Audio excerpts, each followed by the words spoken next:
আসসালামু আলাইকুম প্রিয় শিক্ষার্থী বন্ধুরা, তোমাদেরকে স্বাগত সানি জি এডুকেশন ইউটিউব চ্যানেলের পক্ষ থেকে। আমি মোহাম্মদ কাউসার আলম, সহকারী অধ্যাপক রসায়ন বিদ্যা। আজ তোমাদের রসায়ন বিজ্ঞানের একটি গুরুত্বপূর্ণ বিষয় নিয়ে আলোচনা করব। এই টপিকস হলো আজকে হুন্ডের নিয়ম বা হান্ডস রুল। ইলেকট্রন বিন্যাসের একটি অন্যতম পদ্ধতি বিজ্ঞানী হান্ডস আবিষ্কার করেছেন। তার নাম অনুসারে সেটাকে হান্ডের বা হুন্ডের নীতি বলা হয়ে থাকে। এই নীতিটি কি? এই নীতিটি যদি আমরা বলতে চাই, একই শক্তি সম্পন্ন বিভিন্ন অরবিটালে ইলেকট্রনগুলো এমনভাবে অবস্থান করবে যেন তারা সর্বাধিক সংখ্যায় অযুগ্ম বা বিজোড় অবস্থায় থাকতে পারে। তবে এইসব অযুগ্ম ইলেকট্রনগুলোর স্পিন অবশ্যই একইমুখী হবে। পরবর্তীতে তারা যদি যুগ্ম অবস্থা প্রাপ্ত হয়, বিপরীত স্পিন বিশিষ্ট হবে। এই নিয়মকে আমরা হান্ডস রুল বা হুন্ডের নিয়ম হিসেবে জানি। এখন আমরা ব্যাখ্যা করব যে সমশক্তি সম্পন্ন অরবিটাল কি। সমশক্তি অরবিটাল বলতে আমরা কি বুঝি? যেমন P orbital, D orbital, F orbital, এই অরবিটালের সাথে আমরা পরিচিত। পি অরবিটালে 6টা ইলেকট্রন থাকতে পারে, আমরা তার মানে একটা অরবিটালে 2টা ইলেকট্রন থাকতে পারে। পি উপশক্তি স্তরে সেই হিসেবে 3টা অরবিটাল আছে, P X, P Y, P Z. এই যে 3টা অরবিটাল আছে, এদেরকে সমশক্তি সম্পন্ন অরবিটাল বলা হয় থাকে। ডি অরবিটালও 5টি সমশক্তি সম্পন্ন অরবিটাল আছে, এফ অরবিটালও 7টি সমশক্তি সম্পন্ন অরবিটাল আছে। এই সমশক্তি সম্পন্ন অরবিটালে ইলেকট্রনগুলো এমনভাবে অবস্থান করবে বা এমনভাবে প্রবেশ করবে, প্রথমে একটি একটি করে যাবে, স্পিন একমুখী হবে, প্রাপ্যতা অনুসারে যুগ্ম অবস্থা হবে, স্পিন বিপরীতমুখী হবে। এইটাকে আমরা হুন্ডের নীতি বলে থাকি। যেমন এখন যদি আমরা একটা উদাহরণে যেতে পারি, নাইট্রোজেন 7 পারমাণবিক সংখ্যা বিশিষ্ট মৌলের ইলেকট্রন বিন্যাস। সাধারণ ইলেকট্রন বিন্যাস করব 1s2, 2s2, 2p3। এখন আমাদের জেনে রাখা দরকার, জানা দরকার যে সমশক্তি ছাড়া এই হুন্ডের নীতি ইলেকট্রন বিন্যাসটা কোনো প্রভাব ফেলে না। যেমন 1s এবং 2s এ হুন্ডের নীতি কার্যকর হবে না, কারণ তাদের উপশক্তি স্তরে শুধুমাত্র একটা s অরবিটালই থাকে, এই জন্য কার্যকর হবে না। তবে 2p3, এই 2p3 অরবিটালে এই হুন্ডের নীতিটা কার্যকর হয়।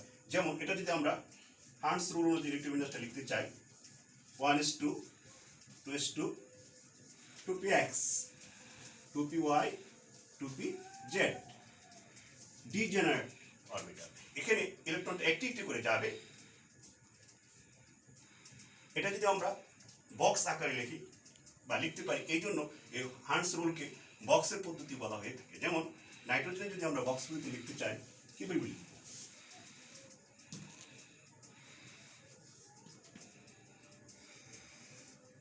ওয়ান এস, 2s, দুটো ইলেকট্রন ছিল তোমার হাতে, দুটো ইলেকট্রন আছে। এখন তোমার 3টা ইলেকট্রন আছে, 3টার জন্য সমশক্তি অরবিটাল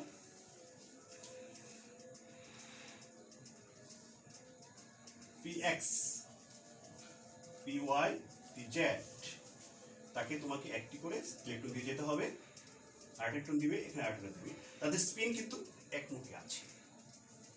তাহলে বোঝা গেল সমশক্তি সম্পন্ন অরবিটালে একটি একটি করে ইলেকট্রন অবশ্যই প্রবেশ করবে এবং তাদের স্পিন একই রকম হবে বা একই দিকে হবে। একই অরবিটালে আমাদেরকে খেয়াল রাখতে হবে, একই পরমাণুতে একটি অরবিটালে 2টি ইলেকট্রন পরপর প্রবেশ করতে পারবে না, কারণ তাদের স্পিন বিকর্ষণের কারণে একটি অরবিটালে 2টি ইলেকট্রন সাথে সাথে বা পরপর প্রবেশ করতে পারে না, কারণ তাদের মধ্যে বিকর্ষণ ঘটে। যেমন আমরা যদি কার্বনেট ইলেকট্রন বিন্যাস দিয়ে এই জিনিসটা ব্যাখ্যা করতে চাই, তাহলে কিভাবে দেখাবো? Carbon 6, 1s2, 2s2, 2p2। এই 2p2টি যদি আমরা হান্ডস অনুযায়ী দেখাতে চাই, 2px, 2py, 2pz, তাহলে আমার হাতে 2টা ইলেকট্রন আছে। এখন যদি আমরা জানি px এ 2টা নিতে পারে, py তে 2টা নিতে পারে, z অরবিটালে 2টা নিতে পারবে। এখন যদি তুমি 2টা ইলেকট্রন দাও, কিন্তু হান্ডস রুল মানলো না, এটা ভুল পদ্ধতি। তিনি বলেছেন সমশক্তি সম্পন্ন অরবিটালে একটি করে ইলেকট্রন প্রবেশ করবে। তাহলে এখানে একটি ইলেকট্রন যাবে, এখানে একটি ইলেকট্রন যাবে, এখানে 0 হবে। যদি আমরা বক্স আকারে এটাকে দেখাই, আমরা কিভাবে দেখাবো? ওকে, আসতে পারো। এখানে আমরা নাইট্রোজেনের জায়গায় যদি কার্বন লিখি, তাহলে কি করতে পারি? কার্বন 6, 1s2, 2s2, s নিয়ে কোনো আমাদের চিন্তা নেই। এখানে আমার 2টা ইলেকট্রন ছিল, কার্বনের ক্ষেত্রে, তাহলে আমরা এখানে একটা ইলেকট্রন যাবে, এখানে একটা ইলেকট্রন যাবে, এখানে শূন্য হবে। তুমি ইচ্ছে করলে একই অরবিটালে পরপর দুটি ইলেকট্রন প্রবেশ করতে পারো না। একইভাবে আমরা যদি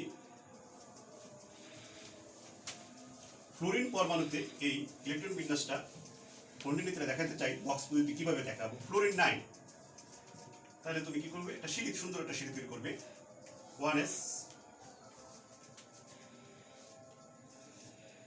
2s আবার 2p, তাই না?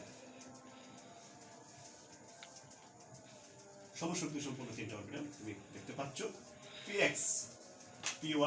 অবশ্যই খেয়াল রাখতে হবে সমশক্তি সম্পূর্ণ অরবিটালে সেই হান্ডস রুল কার্যকর হবে। তোমার হাতে দুটো করে ইলেকট্রন দিতে পারো, s অরবিটালে যেমন অরবিটাল দুটো থাকতে পারে, সেই হিসাবে দুইটা চলে গেলো। আমার 4টা ইলেকট্রন চলে গেল, আমার হাতে রয়ে গেছে 5টি ইলেকট্রন। এই 5টি ইলেকট্রন আমার px py যেটি পর্যায়ক্রমে যাবে, হান্ডস রুল অনুযায়ী একটি একটি করে যাবে, স্পিন একই দিকে হবে। এবার আমার চলে গেল 7টা ইলেকট্রন, আর তোমার হাতে 2টা ইলেকট্রন আছে। পরবর্তীতে শেষে যুগ্ম হয়েছে, বিপরীত স্পিন বিশিষ্ট হয়েছে, পরপর কিন্তু প্রবেশ করেনি। পরবর্তী আরেকটা ইলেকট্রন তোমার হাতে রয়ে গেছে, সেই ইলেকট্রনটা তুমি কি করতে পারবে, এখানে প্রবেশ করাবে এবং তাদের স্পিন অবশ্যই বিপরীতমুখী হবে। আজ এখানেই থাকবে। যদি আমার ক্লাসটি ভালো লাগে সাবস্ক্রাইব করবে, শেয়ার করবে। তোমাদের কোনো গুরুত্বপূর্ণ টপিকস থাকলে ইনবক্সে লিখলে এই বিষয়ে আলোচনা করবো। Thank you very much.